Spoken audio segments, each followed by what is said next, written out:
Magandang araw po sa lahat ng ating mga ka-Piso Wi-Fi at especially sa ating mga ka-Easy Wi-Fi. Shoutout nga pala kay Sir Easy Wi-Fi at salamat sa pagbibigay pahintulot na maibahagi ko sa inyo ang tungkol sa Easy Wi-Fi board na ito, na siya mismo ang nag-design at gumawa. At ito pang nakaka-proud mga ka-Easy Wi-Fi. Ito ay made in Davao City kung saan nakatira ang ating mabait na presidente. At sa salitang Easy Wi-Fi pa lang, mga kaibigan, ay napaka-easy talagang buuhin at gamitin ang Easy Wi-Fi board na ito. So ang task ko sa video ito ay ipapakilala ko sa inyo ang Easy Wi-Fi board na ito. Second, ay ipapakita ko sa inyo ang mga parts na kasali sa package. Third is ipapakita ko sa inyo paano i-install sa napakadaling paraan. Pang-apat ay kung paano siya mag-function as your Piso Wi-Fi. So ngayon mga ka-Piso Wi-Fi at ka-Easy Wi-Fi, ay papakilala ko sa inyo ang board na ito. Ang board na ito ay with activated or built-in embedded software na siya. So ibig sabihin, hindi mo na kailangan pa ng license, hindi mo na kailangan pa ng SD card, at hindi mo na rin kailangan pa ng Raspberry Pi at saka Orange Pi. Bakit? Kasi kumpleto na po ang board natin para mag-function siya as your Piso Wi-Fi. At meron din siyang built-in Wi-Fi pero for testing purposes only. Pero pwede din naman gamitin, ganun nga lang, it can be used for 5 customers only. Siyempre, ang developer natin ay still recommended pa rin yung gagamit ng external APs in VLAN mode. At siyempre, recommended at tested na yung gawing VLAN is yung MikroTik mga kaibigan.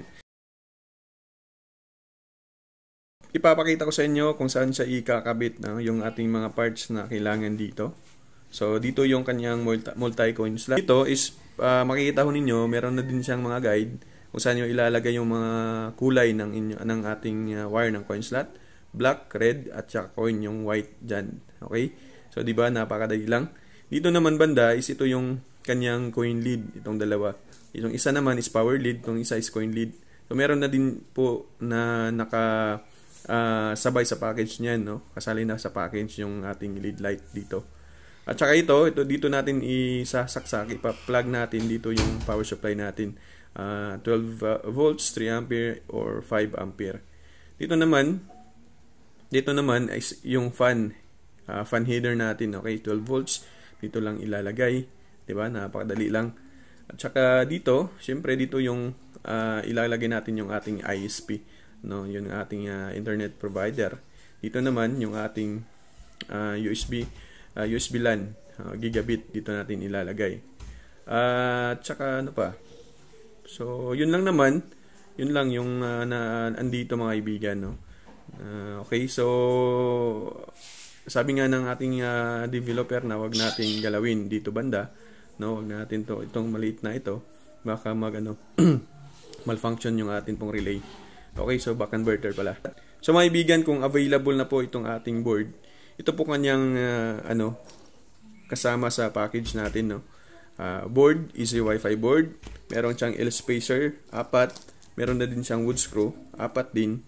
Meron siyang dalawang lead light, yung ilalagay natin sa coin lead at saka sa power lead. Naka JST na yan, ikakabit na lang dyan, okay?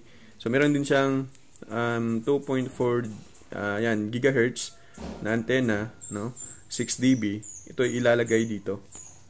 Yung sabi natin kanina na built-in Wi-Fi, okay? So dito natin ilalagay. So ang antenna ito mga kaibigan is it can be used only for 5 users, okay? So kaya recommended talaga na meron siyang external antenna. Okay, diyan na natin ilalagay yan. Okay? Okay, so yung kailangan natin na materials is ito lang, yung wire cutter at saka ito pong flat screwdriver, okay? Para gamitin ho natin dito. Okay, so una, syempre meron ho tayong mga wire. Yung coin slot, sa coin slot natin, ganyanin na natin, okay? Para maayos yung kanyang Okay, so meron din naman, nakat na din naman ito. Ready naman ito ilalagay sa ating board. So ang gawin lang natin is papasok lang. Okay, so yung black, syempre dapat hindi ito magka mali dito, di ba? So, ito black. Insert lang yung black dito. So, gamitin lang natin yung itong flat screwdriver natin.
So, ito na po yung kanyang itsura mga kaibigan. Pagkatapos po natin i-install lahat, okay? So, ang bibilihan nyo lang dito is itong power supply. Kailangan yung idagdag itong gigabit LAN, fan, at saka itong ating coin slot syempre. Kasi nga, yung kasali lang ng ating package is yung board, yung dalawang lead light, at saka yung itong antenna. Itong antenna. Okay? So, ganyan lang pagka-setup mga kaibigan. Syempre dito, ito yung sa kanyang sa ginamit ko ay new Wi-Fi, okay? Doon yan, sa new Wi-Fi yung antenna, yung AP, external AP na gagamitin ko. Okay, so ito namang dito, ito yung ating ISP, internet provider ho natin. So ngayon mga kaibigan, itry na ho natin na maghulog. Okay, so insert coin. Ayan. So laging tandaan na hindi po power on yung coin slot kapag hindi po tayo naka-insert coin, okay? So, ayan. So, ihulugan natin ulit. Ayan. So, mabilis din naman yung kanyang pagbasa ng ating barya. Diba, napakasimple at napakadali mga kaibigan. Ito yung maganda sa board na ito. Kaya kung kayo po ay may planong bibili sa atin pong board, Easy Wi-Fi board, ay mag-update lang po tayo kung kailan ito ilalabas. Nga pala mga kaibigan, dito sa baba, pag gusto natin pasukin yung admin, meron na po siyang nakalagay dito. May button na ho dito sa baba niya, okay? So, gawin lang natin is, click lang natin ang button na yan. Siyempre, yung default password nito is admin.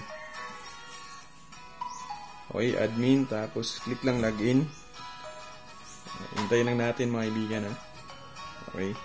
So, automatic na magki-credit po yan ng 2 hours sa inyong portal. Tapos, hintayin lang natin na mapasok natin yung kanyang admin. So, ito na po. So, ganyan lang kasimple, So, yan lang mga kaibigan. Sana ay nagustuhan ninyo ang ating video. Pa-like naman po, pa-subscribe at pa-share ng ating video mga kaibigan. And again, magandang araw po sa inyong lahat and God bless us all.